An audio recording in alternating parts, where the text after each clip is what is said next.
Well, Danny, you've been involved in some tough games recently with Crystal Palace in terms of it's a real battle in the Premier League. So away now on Welsh duty, so a chance to concentrate on Iceland on Wednesday.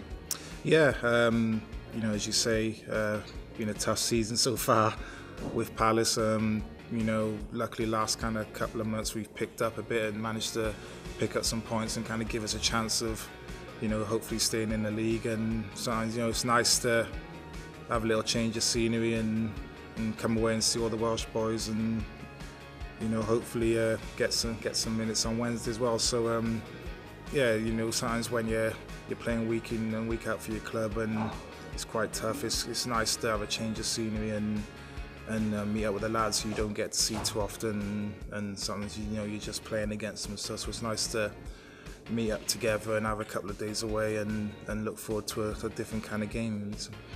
Home from home in many ways. I mean, there's so many Welshmen at Crystal Palace now. You all travel up together and save an expensive. Yeah, it's good for the Welsh FA. To be fair, they only have to send like one car for us. So yeah, there was like, well, there would have been, I think Johnny's gone on loan to it, so there would have been about 4 of us all in one car. So it's good from a money point of view for the Welsh FA. But yeah, it's good to you know, have Joe Ledley on board. Wayne Hennessy signed in January. You know, good lads and good players, and they've added a lot already to our team. So you know, it's a delight to have a few more Welsh people on board. You know, a few of the lads at Palace already seen it's like a little breakaway group. A few people have been commenting about it, saying, you know, there's too many Welsh boys in the dressing room now. But it's good, you know, they're all good lads and they've settled in really well, to be fair.